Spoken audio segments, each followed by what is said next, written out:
Today is the 3rd of November, 2015, and I'm here with Miller Cameron. Cameron? Miller. Miller Cameron. Yes, first Okay. name Miller. Okay. And along with Danielle, who's... Danielle. Who are you, Danielle? I'm the Life Enrichment Coordinator for Kresge. Okay, all right. Excuse me. You were saying you're from Connecticut. Well, we moved from Connecticut to here. Uh-huh. We moved all over. We've lived. I'm from the Midwest. She's from Boston. Oh, well, that's okay. You know. What got you into Connecticut?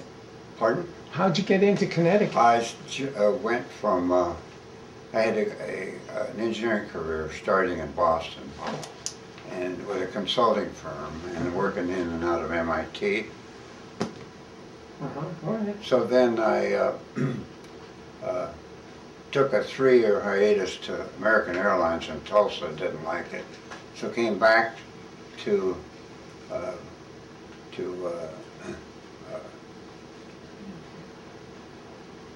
Boston and worked. And then later I joined United Technology Pratt and Whitney jet engines Oh, yes. for 30 years. Could we just pause a second here? Okay, you were saying that you eventually went to Pratt and Whitney? Yes. Mm-hmm.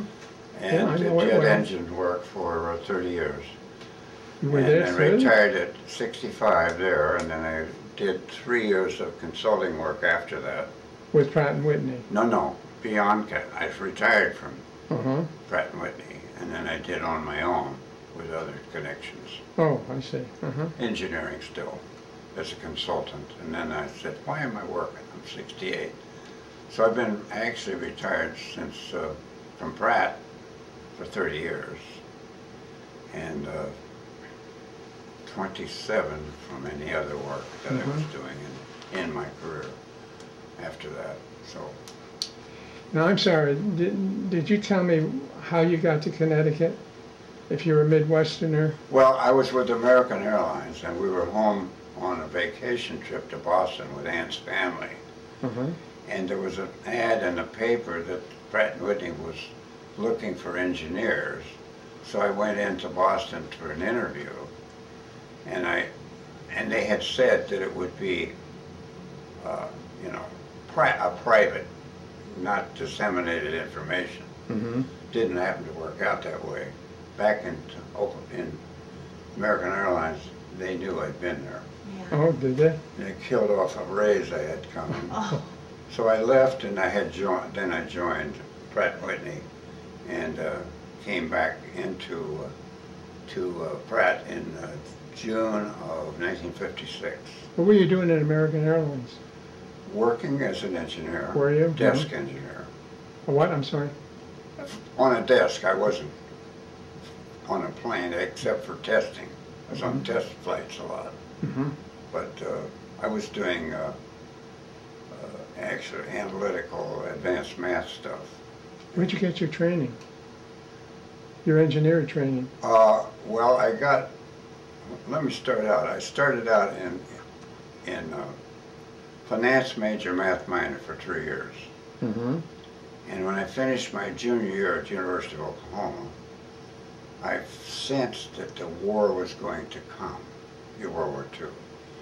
So I didn't go back for senior year. I went to a bomber plant in Wichita, where I grew up, Beechcraft. They were building training bombers for the Army Air Corps before it was Air Force. Mm-hmm. And I went through the deal of beginning to be a draftsman, later a junior designer and all that stuff. And then war happened at Pearl Harbor, and the chief engineer got up on his desk and said, ladies and gentlemen, as you know, we're at war from the horror of yesterday, Sunday to Monday. Mm-hmm. And he said, we're going to be working 9.5 hours a day, hour and a half of overtime, 5 days a week, 4 hours on Saturday, time and a half, and 6 hours on Sunday, double time. So your weekend is noon Saturday to 8 a.m. Sunday morning. That didn't stop me from going up to see my then girlfriend up at University of Kansas and back. But the sleep caught up to me after the second day. But anyway, that's a side story. So then I found out that a bunch of the students at the University of Kansas, where I had gone to school, before going to Oklahoma, and then being back in Wichita, I heard about the Kansas University people. They were going to be a bunch of them going into Naval Air, West Coast. So I volunteered, because I was exempt. I could work in the bomber plant the whole war if necessary. So I joined it, and we went from Kansas City, Missouri, troop train clear to the West Coast, to pre-flight at St. Mary's College. And it was nothing but Marines for Marine duty and us, Naval Air. And I played football there. Played my last game at Stanford Stadium against the Stanford freshman team, who were pretty darn good. And we happened to beat them. I was a single wing left half, which is like a quarterback. Oh, yes. So I threw a TD for about 25 yards for one, and ran 65 for another one, but they called it backfill in motion. But then I played single safety, deep safety, and a Stanford guy and his blocker came. I faked the blocker out and got the guy from behind, because I could run pretty fast then. And they didn't score, so we won by 1 touchdown. Oh, great, great. And it was in the San Francisco papers, green sheet, sports page, Kansas Star Stars. Yeah. But that was their way to go out, a good game. That was the days of the old single wing, wasn't it? Yeah, well, except at Naval Air, they had just started to do the T quarterback. And I scrimmaged twice a week against probably one of the first ones, Frankie Albert from Stanford, left-handed, left foot. No wonder he was All-American. He was a great player. He and I used to punt to each other. He was a sort of an assistant coach for us, cadets, if you will. A nice guy. So then I went on down, chose the base I wanted, to Los Alamitos, down near Long Beach, for beginning flight training. And it was the old bi-wing stuff, the yellow peril and all that. Oh, yes. And the steerman and all. And I actually did quite well. I had about 130 hours total. And they used to do three flights every half day.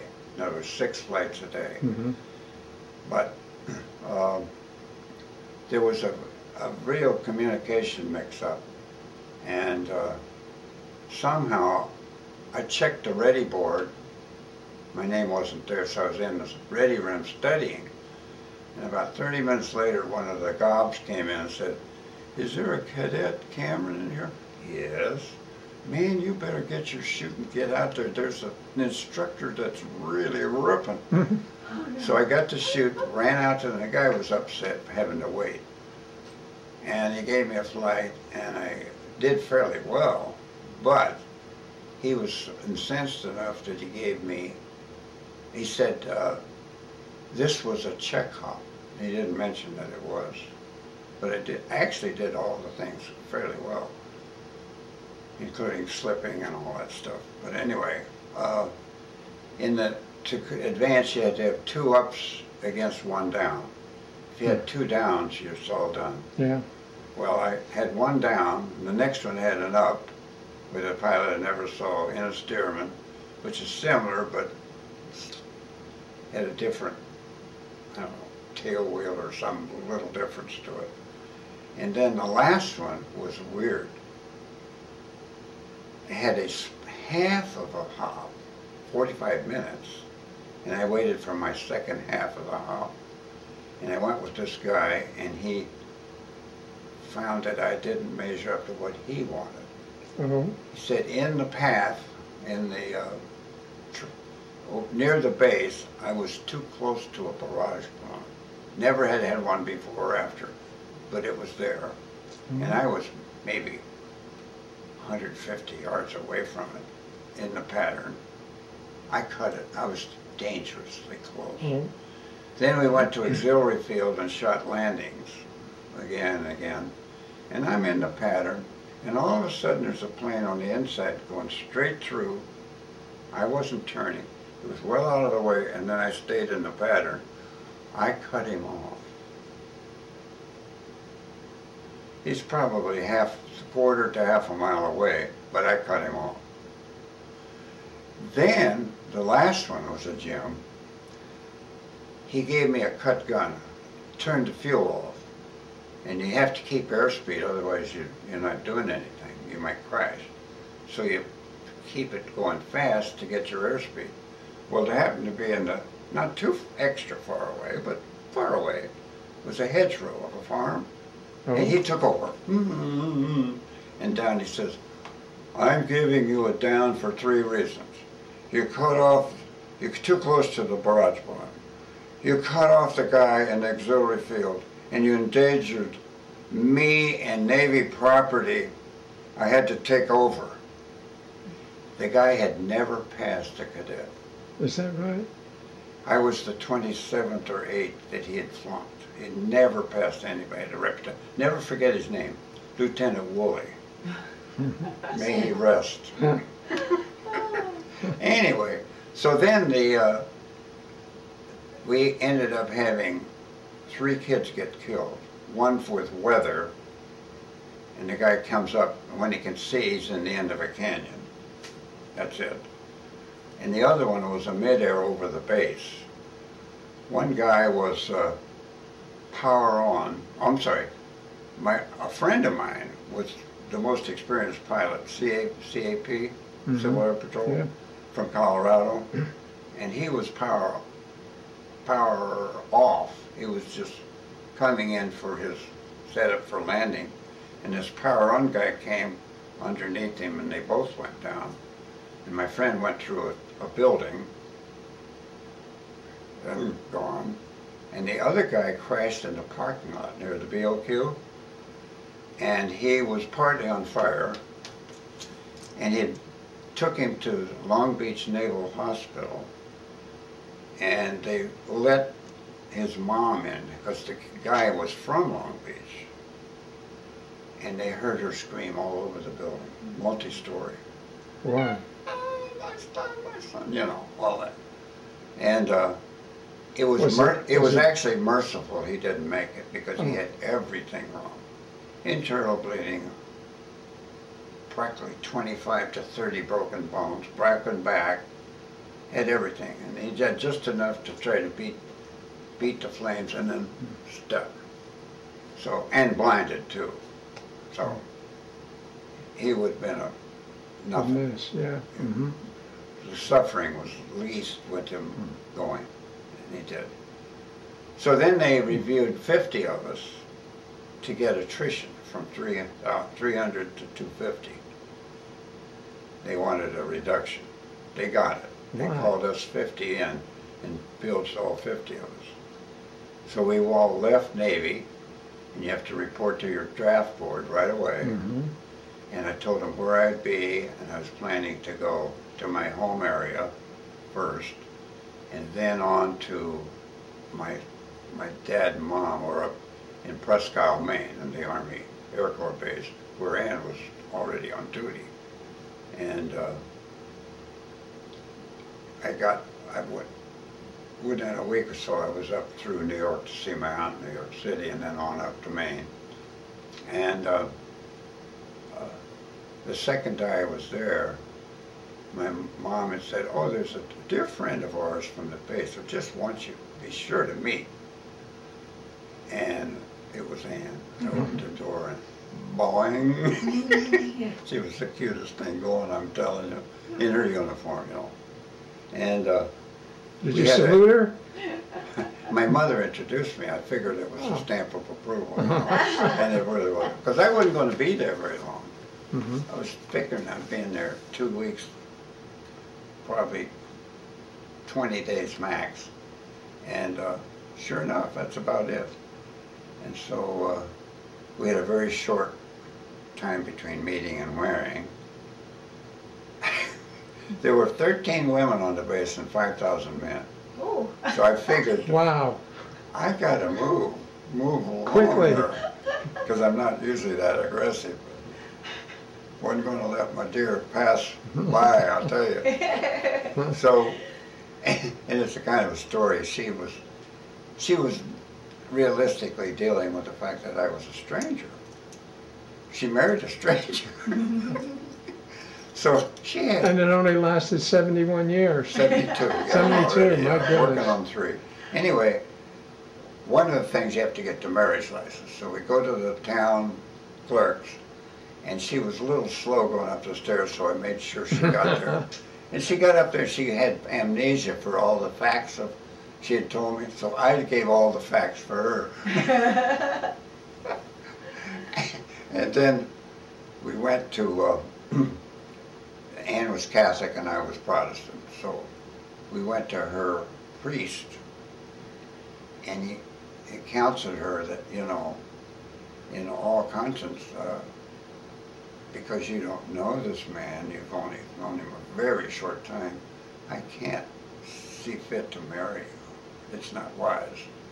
Sure So- don't want to marry a Protestant. So I whipped up to the Episcopal church, and the good priest there said, oh, sure. Uh-huh. So we got married in the Episcopal church. And her mom and her sisters came up from Boston. And I don't think your mom even knew the difference. No. That's The why services are similar enough to Yes. Catholic. Yes, The it is. same routine, sort of. Right. And so anyway, that was it. And so then we, Did you get drafted after that? pardon? Did you get drafted after that? Yes. The draft board let me off for 4 months instead of right away.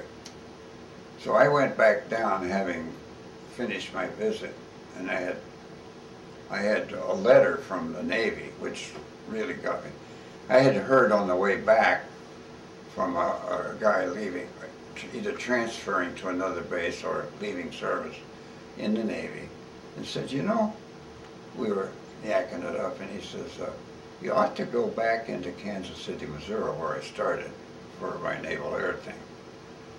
Mostly eyes and heart for a long, long time. That's the main thing they're after. Yeah. And he says, you could get a direct commission as an ensign. Oh? So I went into that office in the Naval Array in Kansas City, Missouri, and passed it off, because I did, you know, 3 years at university, and I'd worked in the bomber plant at the beginning of engineering. And then I got this letter from the Navy, and it said, Mr. Cameron, the Navy regrets that we cannot authorize you to be direct commissioned to report to the University of Arizona for indoctrination, because you have not had a complete 4 years of your engineering career, your degree, and you do not have, or in lieu of that, 7 years experience. They could have told me that in Kansas City. Yeah, but wasn't, I don't know. what year was that now? Was that in 42, 43. 43? Yeah. Weren't they pretty much flexible Wait a minute, on the correction, requirements? correction. You're right, it is 42. It was 42. Right after Pearl. Oh, okay. They were not flexible on the requirements then? No. No, it was 40. You're quite Oh, correct. okay, 42, all right. yeah. So then they worked a deal. I was supposed to go back to Oklahoma City to my draft board. Mm-hmm. But I talked with the draft board in Revere, Mass. Is there a possibility I could report in from Revere rather than going clear to Oklahoma City and whatever? And they worked it out. in reasonably short time. Oh, So I good. went in from Revere and then to Devens and To on, Devens, yeah. down to University of Arizona, Alabama for some more testing, and then LSU, Baton Rouge. So, and then Ann came down to visit. So her intention was to stay, and she did. Oh, she has a side story that'll curl your hair. She came into Baton Rouge not knowing a thing about it. And I'm on duty. I'm in the classrooms and the engineering training at the university. And she is on a bus going into the city, in the city. And it's a full bus, and the Jim Crow back line was full, pretty well full. Most of the seats are taken. And this real fragile, elderly black woman is standing in the aisle, frail, and gets up. She's an RN. She said, I want you to have my seat. And the gal said, no, no, have my seat. So she did. The bus guy, the driver, saw this, stopped the bus, pulled to the curb, and told the woman, get up, you belong back of the bus. And Ann said, no, no, I gave her my seat. You're a damn Yankee. She could tell by the accent. Ann had the Boston accent. So he says, what's more, get off my bus. She kicked out, and she said, I'm proud to be a Yankee, damn Yankee even, and I don't want to stay on your damn bus. And got outside, but there she was in the middle of the town of the city of Fort Worth, had no clue. I'm not Fort Worth. Baton Rouge. No clue where she was, what. Providence happened. A gal came by and saw her and said, gee, you look like you might need some advice or help. Oh, yes. And she recounted the business of the bus. She said, look, and Ann said, I'm really in here trying to find out if I can find some housing for me. My husband is in the training at LSU, the Army engineering. She said, well, I think I got a connection for you. A friend of mine is the executive secretary for the dean of the College of Engineering, Mrs. White. So we drive over, meet Mrs. White. Mrs. White accepts Ann in a room with kitchen privileges and all. And Ann didn't tell her she was pregnant until it never really showed anyway. She finally said, hey, Mrs. White, I'm going to have a child. And she swallowed hard and said, well, that's fine. So our first child was born in Baton Rouge. And actually, Ann had a tough one. Most of the doctors had gone in the service, the younger doctors particularly. Yeah. So there's an old Standard Oil doctor who could do general practice real good. But her situation would have required cesarean. He couldn't do cesarean. So Ann was 52 hours in labor with either one a day or no aspirins. Oh. Talk about Chinese torture. It's a good thing she was young and in good, healthy shape. And I saw the child 10 minutes after she was born before they cleaned him up. Yeah.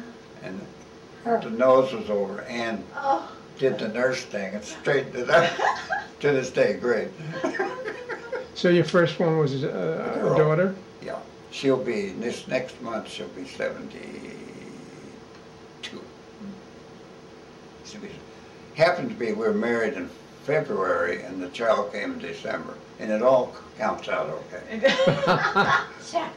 Yes, it did. It would have anyway. So heck with it. Not like today.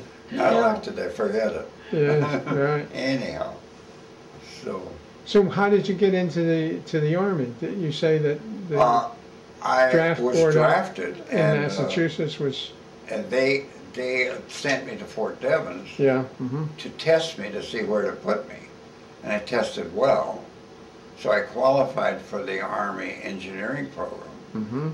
And they then sent me within 6 days to the University of Alabama for more testing. Did well. And then the one that was open was LSU.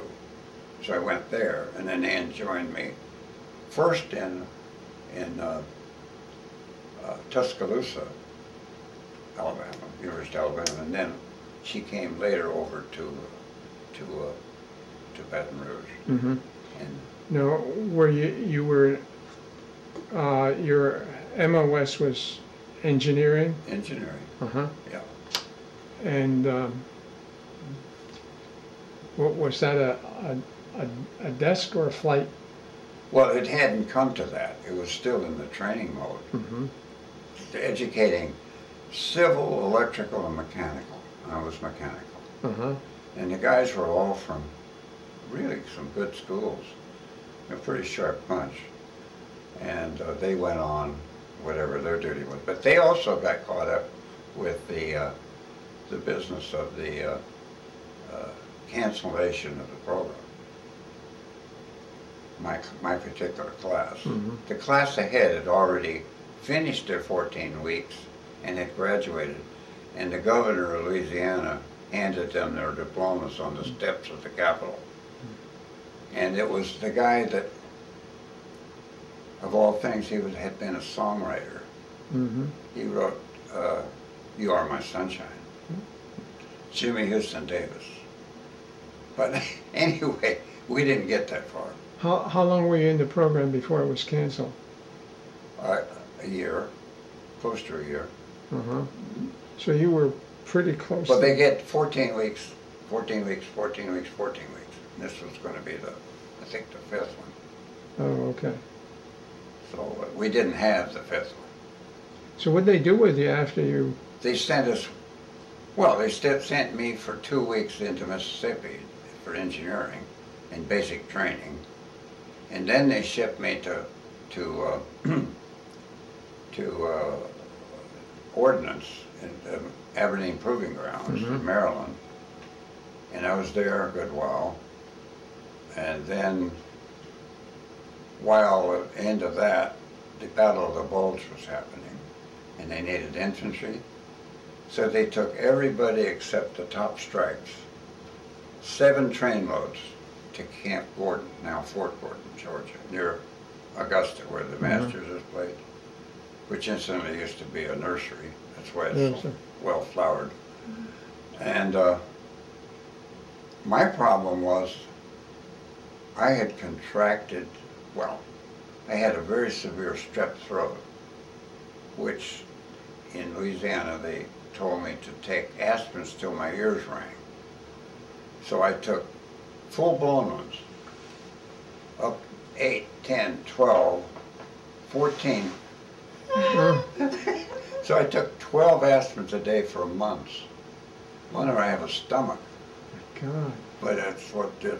But then later on, was taking my 3rd basic training at infantry, and when I could only do 1 push-up because I was weak, I knew something was wrong. I turned myself in to their station hospital at Camp Gordon. And they happened to have a heart guy who recognized some of the symptoms. And he was actually, he did all the right tests, the SED rate, the whole thing. And he said, you know, you are not fit for Army duty. You're in bad shape. He said, you have had rheumatic fever, and it has affected one of the valves of your heart, what they now call atrial stenosis. I have it still. So I went through that, and then I was shipped out of there as a civilian. How they discharged you? With a, medical. Back to Boston and started working at MIT in 2 days, in the labs. And I had worked there once before. Tail end of the war, well, I mixed my story up. Because of the continuing war effort, I was available and very glad to tie in with the development of military radar in the the labs at MIT. And they had fantastic people running it. Dr. Conant, Vannevar Bush, and the guy running Caltech. And they ran it well. I would do a design of something like wave, what they call waveguide, for the energy to go for radar, electrical, you know. And the fittings and the elbows and the tuners and all that. And I'd put a bill of material right on it and look it over, say, okay, it's good. Somebody else would, at a higher level, would look at, yeah, good. Make a copy, hand it across the room to make it. Make it. Wow. Do it. Yeah. That's why it went well. So X-band, K-band, all of those military jobs. And in fact, I have a plaque back from the Office of Scientific Research for all of the people on that staff, including 2 of those big signatures. It was nice to have. Yeah. So then the war finally was over, and I was actually working later for a consulting firm formed by 2 MIT professors, Jackson and Moreland. And they have 3 or 4 real good ones in the Boston area. And I've had contact with a couple of other ones also in my future work from that time frame. With whom were you consulting? Pardon? With whom were you consulting? Their clients, whatever they were. I mean, what kind of organizations were Well, were they? Knowles Atomic Power Lab in Schenectady to the first nuclear submarine. I worked on that. Then I worked on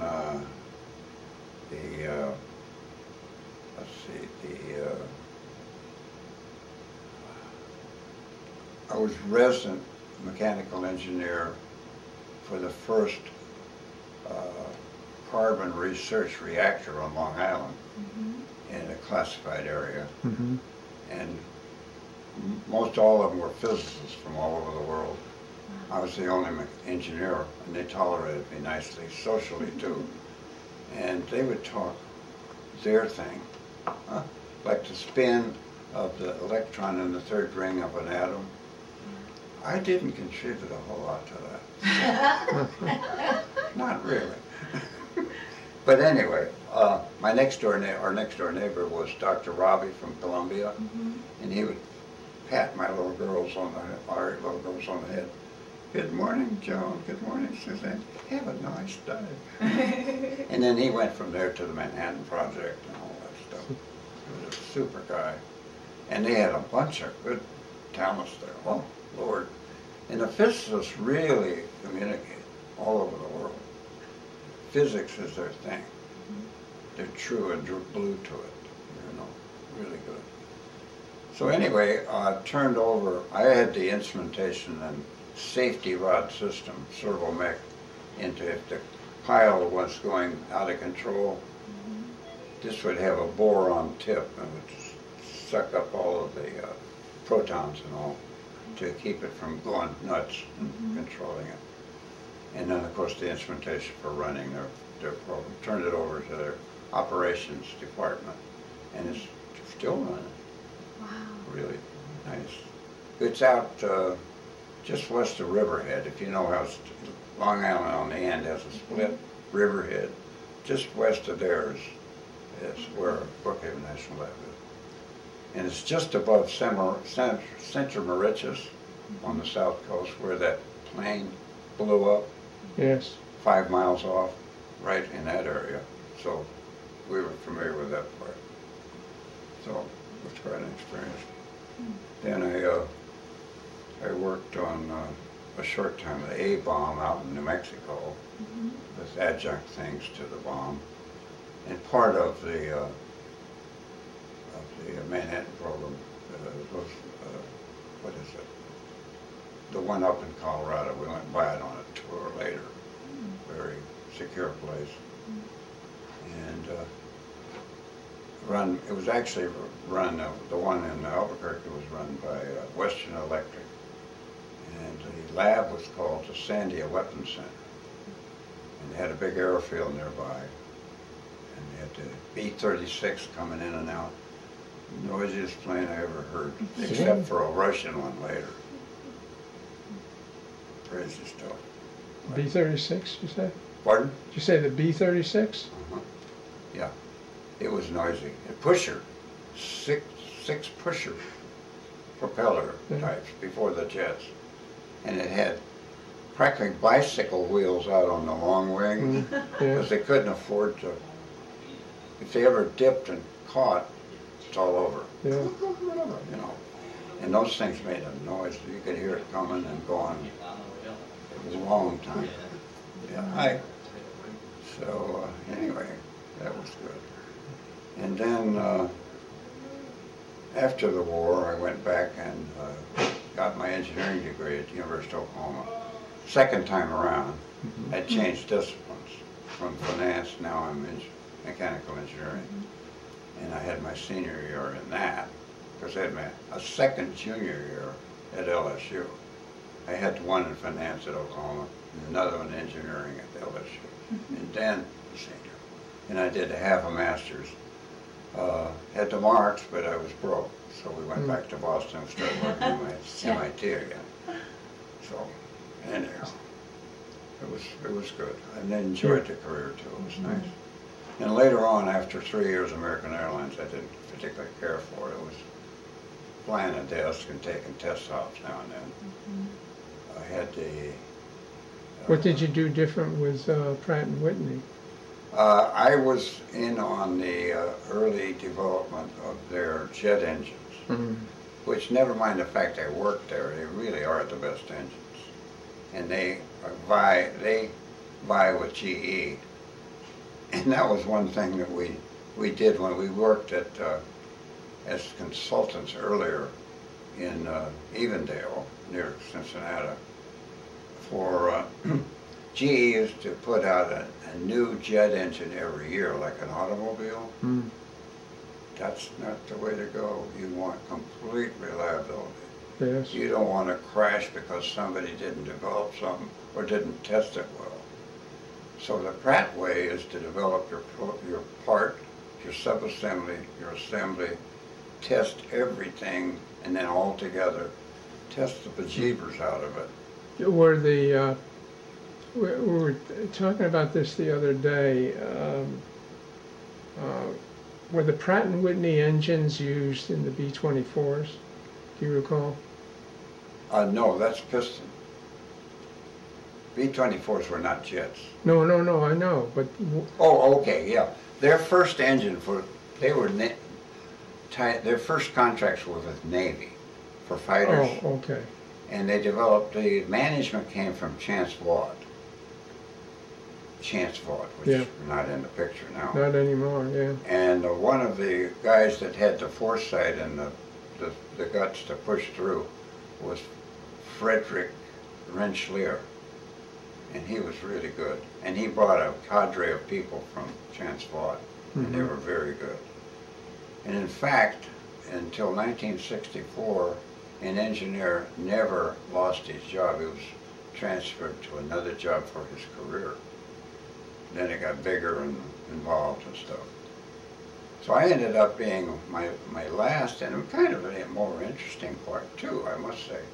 I went from nuclear to main engine design and components, the bearings and the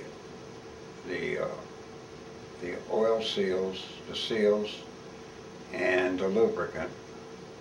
And I recommended the lubricant for the SR-71. It's not petrochemical, it's a chemical. Oh. 5-ring polyphenol ether, $400 a gallon. And you can regenerate it for about 80. But it has two main principles you have to have.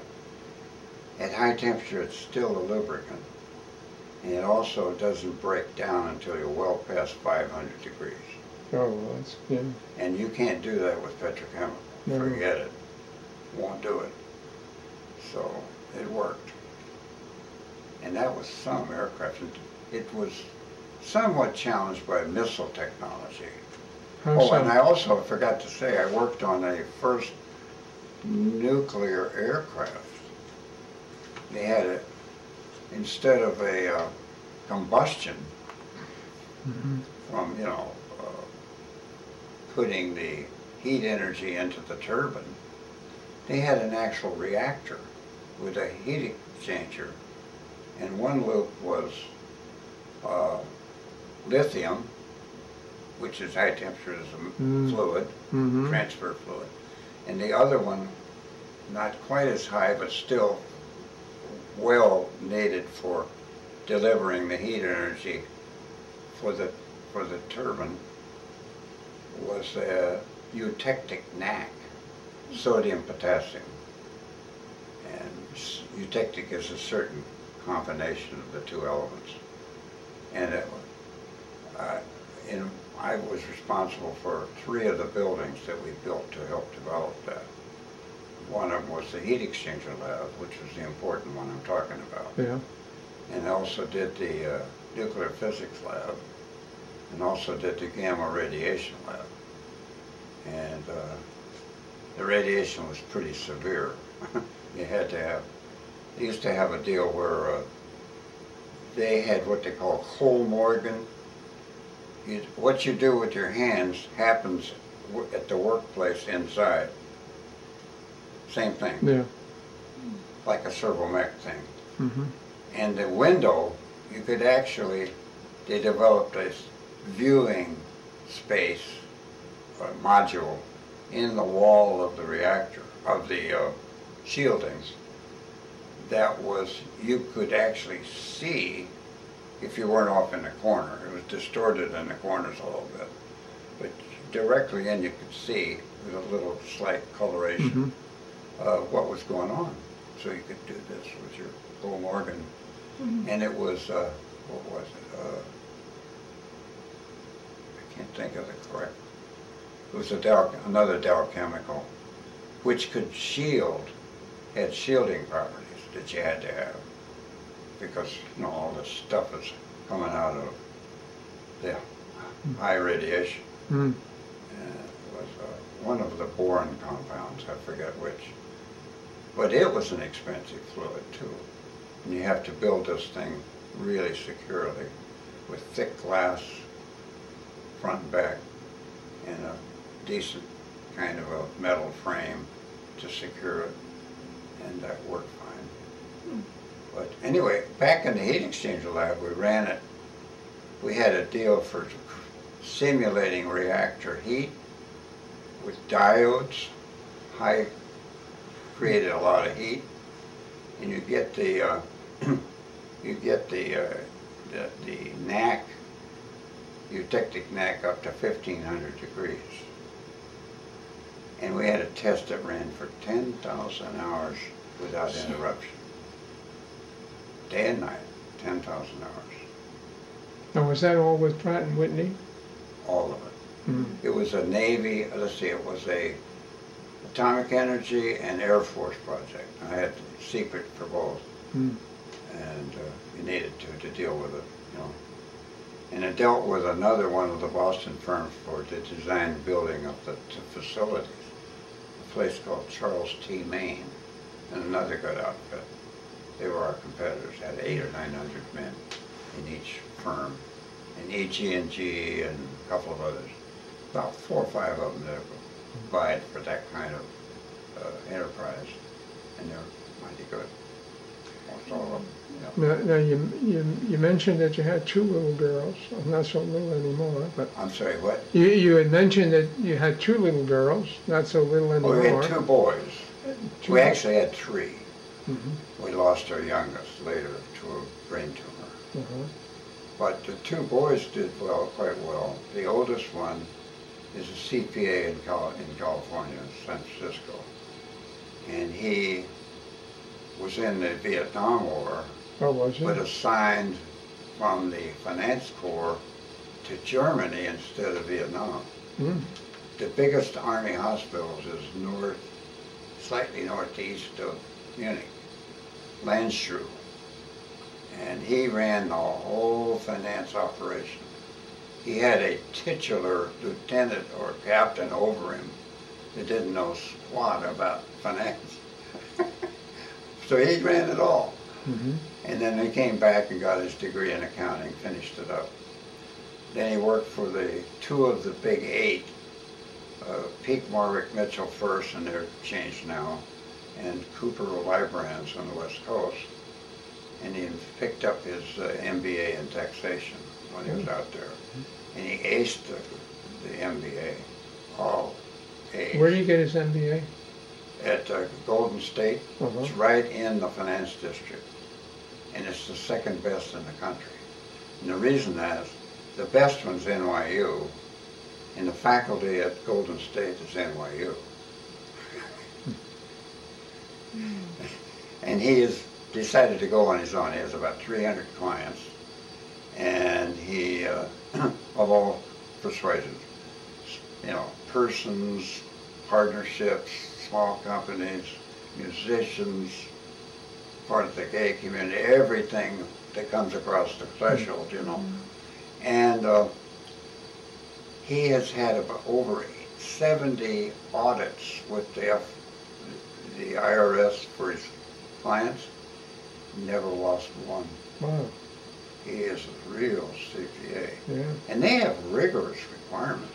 They have 60 hours of continuing education every year. 60? 60. So he's taught classes at Berkeley on accounting and getting ready for the CPA exam. Mm-hmm. And other endeavors. And he once told me, he says, you know, if a CPA doesn't keep up for 2 years, he doesn't know what's going on at all. He shouldn't be called a CPA. You got to keep up. It keeps coming in. Mm-hmm. You know, 1 week you have 2 and a page, and then the next one you have 5 and 2. And he's got an 8-foot shelf of federal tax law. And he deals with about 15 states, which he can do with his company expense to have it, all the requirements of that state, and that state, and that state. So he can knock that off pretty easy. And he has all of the latest computer gear that you need, and the duplicator both sides, and you make 5 copies of everything, and file on the client, and the state, and the federal, and the this, and then just send it through the mail, deliver it, first class, you know. So he does pretty well. Yeah. And the other one was kind of a sleeper. He was kind of laid back. He didn't want to really push himself, but he was so popular, and he had a fun time. It was good. And yet, the day came when he had 2 kids, and his career was so-so. And I think to himself, he must have said, I got to get with the program. And he had it all along. And he applied himself on the medical technology, adjuncts of surgery. He was first in the class. And he went from there to sales, to regional, to beginning management, and exec later. And he ended up working for a German outfit that does spine surgery from the front. Less damage than going through the back. You miss a few organs, but it's the way to go. And the owner, the happy German, said, you know, Brian, why don't you run this negotiation? We're selling the company. And he prepared and all. And the main 2 were Medtronics, Memphis, and Johnson & Johnson. And Medtronics are kind of on the edge, a little sleazy, but Johnson & Johnson less so. They all cut corners a little bit. So it went Johnson & Johnson for about $500 million. So the owner cut him a little piece. And I never asked, and he didn't tell me, but I figured it was 10 to 16 big ones. So he's comfortable. Yeah, sure. He flies his turboprop. And he plays golf all over and takes care of his 5 kids from 2 marriages. And everybody's friendly. The kids are doing great. The youngest one's in her junior year in Southern California. The kid was a state champion, 500-yard freestyle swimming, and made 1B in high school. Wow. And she always wanted to apply to Stanford. With that B showing up, she didn't apply. They're tough. They're tough. But she's doing well where she is. McKenna, down further down in Southern California, and she could still do the grad work there. And she's smart enough to do that well in that too. She's a real good student. She's the kind that's 20 or 21 going on 25. With it. She's good. And she does humanitarian work too. She's been 5 times to Ecuador. Wow. To do the Jimmy Carter kind of stuff with the family, builds what they need and help them and identify with them, speak the Spanish and all that. Excuse me, I interrupted you. I'm sorry. That's okay. You got 5 grandchildren there. No, the children. Children. 9 grandchildren. 9, well, that's what I said. One of your sons has 5. Oh, I'm sorry. One of your sons 5, I'm has sorry, 5 5. children. And then 2, my second daughter, well, my first daughter has 1 daughter in Asheville with 2 little boy and girl. They're our greats. Then the other daughter has 2 sons that went through Michigan State. One in business and one in biotechnology.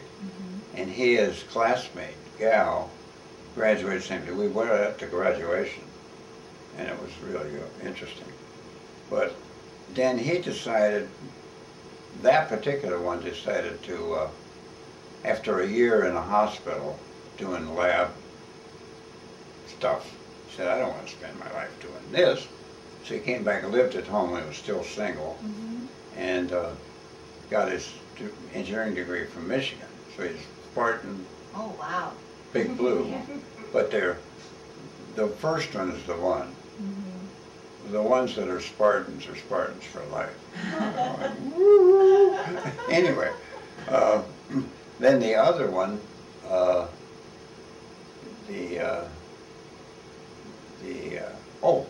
the first one, the one in Asheville, she,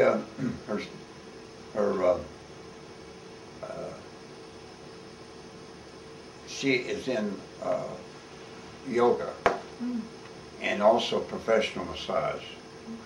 We helped her on that to get her going then. And she entered a national competition for yoga about 4 years ago. 58 of them, placed 8th nationally.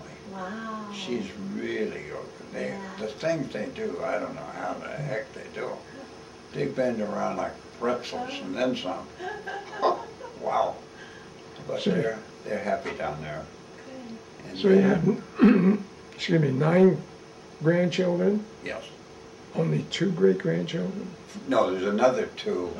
Oh. The one that's the one with the bio and the engineering has a boy and a girl. Oh, okay. So we have 4 greats. 4 greats. 2 Asheville, 2 Portland, Oregon. Okay. Wow. And the second oldest is my second daughter's sons, the Spartans. They were all state water polo at Pioneer. Wow. They both went to Spartan land. They were all Big Ten, all American, Wow. junior Olympians. Oh, Never got called up. That's And the wonderful. biggest one is the goalie, 6'4". I mean, he could reach to the hall, I think.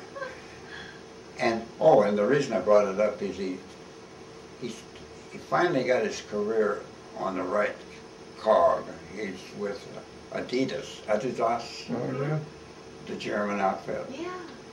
And he followed the pro basketball, he knows them all, Yeah. for a couple of years. and this and that. And now he has his main office is still Portland.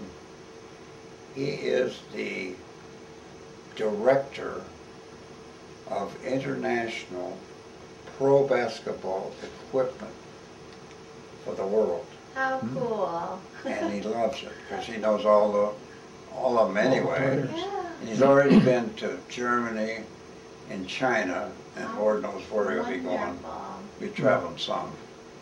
But that's the 6'4" guy. That's And he probably says hi to the pros. They're big. Yes, they are. They're big.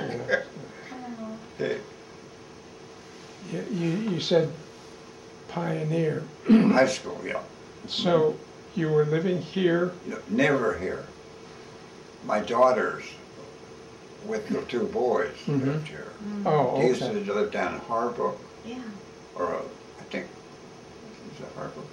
Anyway, it's where Jackson splits, just 2 blocks over, practically north of that particular street. And it was a nice home. But they have a great home on the West End now, Yeah. on Sherwood Forest. But it's not. They've been there 21 years now. Good. And it's a real nice home. So you really haven't come here to Chelsea? Because of Until the you- two girls.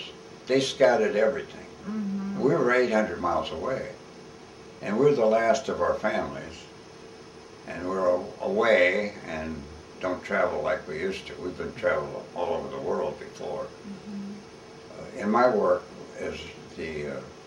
my last work was for Pratt and Whitney, was the jet engine facilities engineering.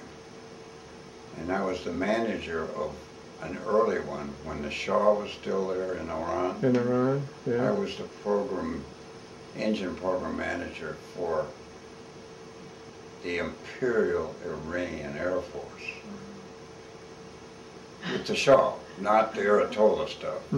See, and I went there 4 times, and that to Isfahan and all that.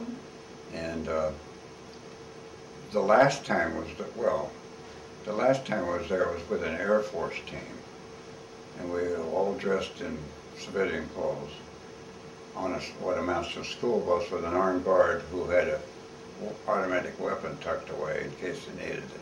And the unrest was beginning to show because they knew the Shah was in trouble. He went to Mayo's and they couldn't do anything. So then Anwar Sadat had him come to Cairo, and he died there. And Ann was there with our son we lost at that same time. And my young son had written a nice letter to Anwar, commending him on his leadership and his fortitude in leading a nation correctly to the new ways of the world. And it was nicely received. And I got a call when they were out at the fine hotel near the pyramids, that his executive secretary was going to pick them up with a limousine the next morning, and they did. Wow. So I went to the palace, and they had all the good stuff, the little sandwiches and the tea and the gifts and stuff. But in the meantime, the Shah was dying, and Anwar was tied up with that. And so we didn't get to meet, but lots of nice things like that. You say your daughters scouted around for All of the Chelsea area. to find a place to live for you? No. Retirement. Well, Senior stuff. Same thing. For Silver Maples, forget the Pines. You have to cook everything yourself. And the one in Dexter, I think they looked at. There's another Methodist one there. The new one in Jackson hadn't happened then. And we're in our 4th year here. Oh, are you? We started the middle of July in 2012. And it was an adventure. But we enjoyed the nice apartment, lacking one shower. We won't go there. I have permission from Madam to go shower in her side. You don't have a kitchen here? Yes, Oh, right around the corner. oh, okay. And those But you 1-over-1 you have laundry. your meals here. What? You have prepared meals here. We do one a day sometimes, but we don't do full-blown two with our silver plan Yeah. yet. But no, and things are working out. Annie's had a couple of falls and had x-rays and stuff, and nothing broken, but a kind of interruption with medical support, you know, x-ray at the hospital and all that stuff. And we have a very good, our doctor, Musoff, is really fine. She's a real good doctor.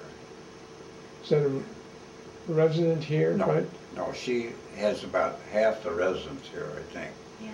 And she is tied in with the U of M Oh, and does a fine job. And she's the kind of doctor that doesn't rush you.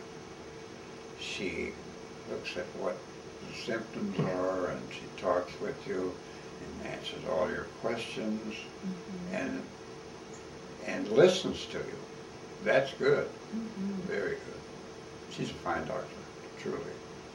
Sort of like the old family doctor only. yeah. It's got the technology that goes with it. Yeah. And the network, of course. Yeah.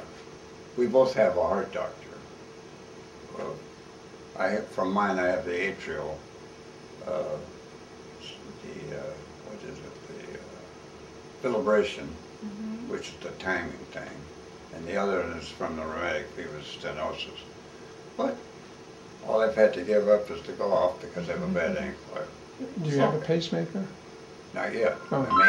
I may someday see what this is. I don't know. Yeah.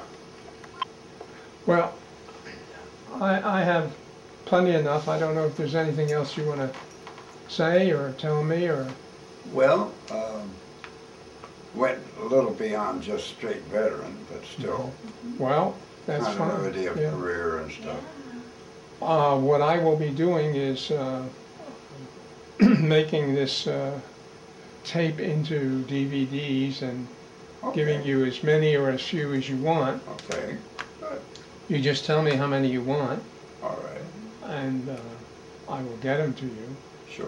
But I got to tell you that the range has been from as little as 2 and as much as 22. So That's a lot. if you can fall in between those two, you're safe. Right. Well, I think maybe you could do loaners from what you have too. I think a minimum of 4. Okay. 4 or 5. All right. Well, Would let's work out family-wise. Yeah. Okay. Let's do That'd that. be good. Yeah. Well, All right. I want to thank you. Thank you for your sure. time, and it You was great bet. meeting Enjoyed you. having you here. And I I'd hope like you to see if you could. we're going Annie's to colorful side too. set it up for her too. Yes. Yeah, I want to talk to her. sure. Take care. Annie